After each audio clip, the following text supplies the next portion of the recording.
Hello, everyone. Hope you're having a great day. It's another Fitness Friday, and we're just going to jump right in with our Friday routine where we pat ourselves on the back, breathe in and breathe out. Put a smile on your face and tell yourself you made it. You pushed your way through, you persevered, and you made it through the end of another work week. It's a brand new month. We're in the month of June, and it's assessment time. So, this is a special edition of Fitness Friday where I share someone's story. This is my friend Kim Griffin's story. I call her KG.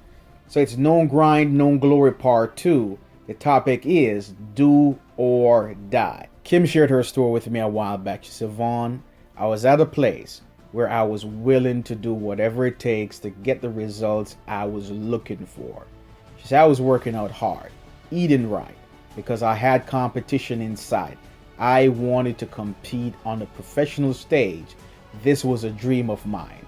She shared with me that she was working out twice a day. And at one point, she worked out so hard that she passed out. That got me. That did something to me. She said, Vaughn, I was working out, and the next thing I knew, I was waking up and people were all around me, asking me, am I okay? I had passed out. Kim had an option. She could either go home, get some rest, and just call it a day. But Kim told me, she said, Vaughn, I got up, finished my workout, and went home. I was amazed. I was blown away. She didn't call her husband and say, Charles, come get me. I passed out of the gym. She didn't tell the people around her to call the paramedics because she needed emergency assistance. She pushed through, she got up, and she got the work done. That inspired No Grind, No Glory Part 1.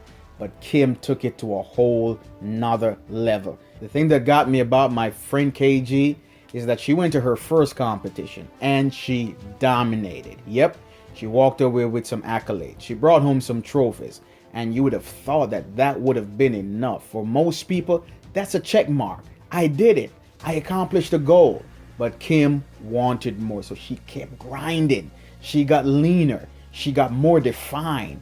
She pushed herself to the limit where she developed a mindset called do or die. I'm not leaving this gym until I get the results that I want. I'm not going to stop until I get to where I really want to be. My goals are too important. I'm going to grind my way using this mindset that I'm willing to do it or I'm simply going to die. I know this is radical. I know this is extreme for most people because you're not there yet. You're not at the place where you're telling yourself, I'm willing to do whatever it takes. I'm willing to make whatever sacrifice it is.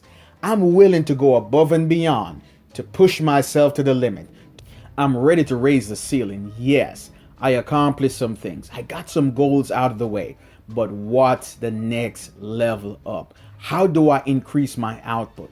Working out an hour a day, that's some people's max. You have to push beyond your limits. Lifting a certain amount of weight, that's your max. For you to get to the next level, you have to push your ceiling even higher to say, I'm going to eat better than I ate last month. It's assessment time. It's time for you to look at where you are and ask yourself the question, it's June. Have I accomplished some of the things that I desired? Am I at my goal weight? How close am I to reaching my fitness goals? Am I experiencing overall well-being? Am I doing better with meal planning? It's assessment time. And this is where you get back to your why. Look at the reason why you decided you wanted to get healthy. You wanted to get fit. You wanted to experience overall well-being. You have to go back to your goals. Go back to your reason for taking the time to put together a plan, and the plan may not be working so well, and that's why we're assessing, that's why we're checking, that's why we're adjusting. So I want you to ask yourself these 4 questions. It's really simple. What do you have to lose? What do you have to lose? To work out a little bit harder, to push a little bit harder, to make sure that you are going above and beyond to get the results that you're looking for. What do you have to lose? Sometimes our mind, it plays tricks on us where we tell ourselves we have limitations. Oh, I can only walk for 5 minutes. I can only walk for 10 minutes, 15 minutes. But you begin to push and ask yourself the question, what do I have to lose? What do I have to lose by starting to eat healthier? What do I have to lose by waking up, going to the gym? What do I have to lose to turn on my television, pop in a workout video to get my body moving? Next question, why not now? Delay. We sometimes procrastinate. We put it off till tomorrow, next week, next month, and time just keep rolling. Time just keep passing by. Can you imagine where you would be if you had started in January? Can you imagine where you would be if in March you probably made the adjustments needed to get yourself in a better place? Can you imagine where you would be if you had just taken the initiative to say, now I'm tired of putting things off. I'm tired of delaying things. I'm ready to take action right now. Question number 3, if not now, when? You may not be in the right space to do what you need to do now, but setting goals, it's very important. You may have to adjust some things. You may have to move some things, but you have to adjust your timeline. You may have to adjust. You may have to change some dates. You may have to reprioritize. You may have to rethink your plan as far as the dates that you were planning to get certain things done. But don't go another day without not securing a date to say, this is when I'll start this chapter of my life. Question number 4, what's the worst that can happen? Until you begin to ask yourself these questions, you may find yourself stuck for the next few months and 2017 will be over. Challenge yourself. Look at your goals. Look at your why. Look at your reason behind wanting to get to where you want to be and push yourself further. 5 months have already passed by. 5 months have already passed. We're in month number 6. And at the end of this month, half of the year will be gone. Where will you be at the end of 2017?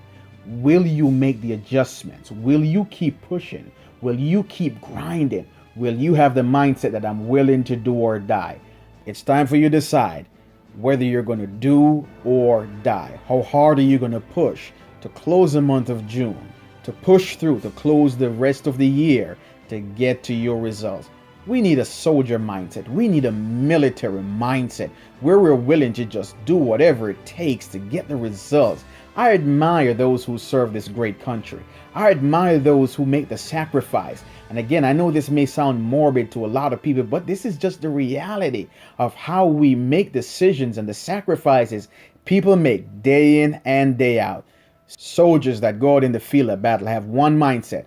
I'm going to do or die. Whatever it takes, I will complete the mission. The only thing that's going to stop me from completing this mission is if I die. And that's the mindset that Kim Griffin had. Kim was like, the only thing that can stop me from completing this mission of getting on stage and competing is if I literally die. But as long as I have breath in my body, Kim was like, I'm going to grind. I'm going to push through. I'm going to get up off this floor. I'm going to finish my workout and I'm going to get the job done. She wrote a book. It's called Get It Done. And that's what we have to do. Just get it done. Stop procrastinating. Stop pushing things off.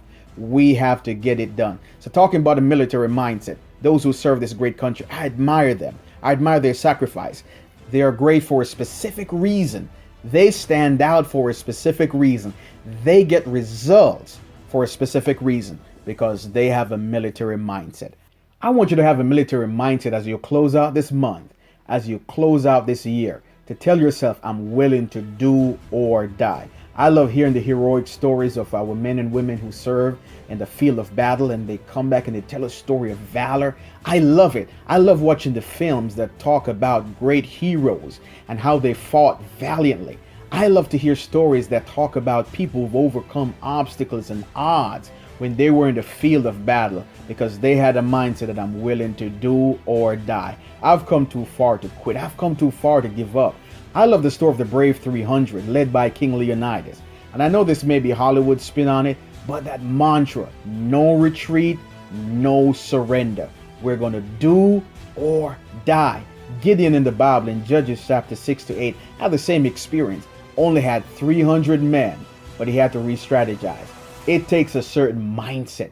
You have to have a military mindset to make it through the rest of this month. You have to fight your way through. You have to push your way through. You have to tell yourself, I don't care what happens. I am going to get results. I'm going to share with you 5 key elements of having a military mindset. 1, focus. Focus is the ability to concentrate and complete a task, no matter the circumstances or surroundings. Sometimes our environment may not be right, but we have to focus. Soldiers excel at this trait as they're in combat, in the field. Their training teaches them that they need to do whatever it takes to survive. And there are times in turmoil, in trouble, where they have to be focused. And if your plan is not working, it's going to take some focus. When life hits you, you have to hit back. You can't lose focus in these times. You have to make sure that your goals are in front of you and that you're pushing to get those results. The military hones the focus of their soldiers. They teach them that no matter where you are, no matter what you're surrounded with, you know what it takes to accomplish the task at hand. 2, accountability. When things go wrong in the military, whether it's in the field or in the garrison, the nature of the structure of the army is that you are held accountable for your actions. Now, you may not have anyone holding you accountable in your personal life, but you have to hold yourself accountable, where you admit to yourself, yep, I did not work hard enough. I made some mistakes. Yes, I did not push as hard as I desired. Yes, I got lax. Yes, I procrastinated. You have to hold yourself accountable and make sure that you're keeping yourself honest. There are times when it comes down to tracking my food, I know I went over my calorie count and I'm not honest. Now I have to be more accountable. I have to tell myself I have to track everything I eat, because if not, I'll lose visibility to the areas of opportunities where I need to improve. Ultimately, through knowing that something went wrong and taking the steps to get those corrective actions, that's the most important part about accountability. 3, strategic thinking. I know sometimes it's difficult to go off course, and in the military, you're held to a high standard where you have to follow the chain of command. But there are times when your commander is not around and you have to make a decision in a split second where your life is on the line. And this is very important, that you have to look at your plan. And if your plan is not working, and you have to think quickly and use some strategic thinking to say, this is not working, and make some changes. 4, you need drive and tenacity. This is something that no one can teach you. It's something that you have to develop deep down on the inside. Some soldiers and some leaders have this inner drive that it pushes them to get to the heart of the issue and get solutions. They ask the right questions. They drill down. They keep pushing. They seem overly aggressive at times, but they are after a certain result. They consistently put priorities in the right places. They search for opportunities, and they push tenaciously by making different adjustments mentally to get to the root cause of the problem, to get the results they need to fulfill the mission that they were tasked with. 5, self-confidence. And this is it. If you don't believe in yourself, no one will. I'm going to say that again. If you don't believe in yourself, no one will. You have the ability to talk yourself into doing certain things or talk yourself out of it. It's the conversations you have with yourself.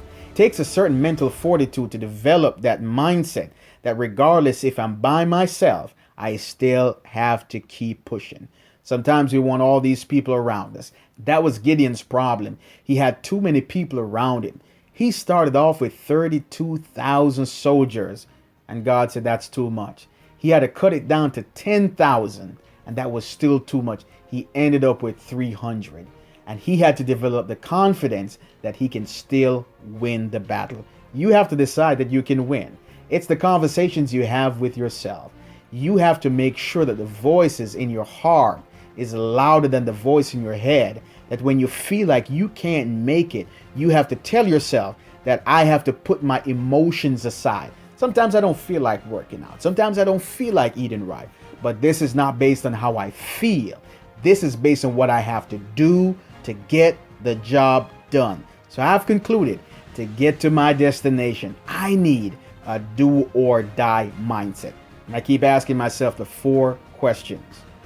What do I have to lose? Why not now? If not now, when? What's the worst that can happen? I challenge myself. I push myself. And I want you to do the same, because we have to end this month on a strong note. We have to grind. No grind, no glory. Do or die.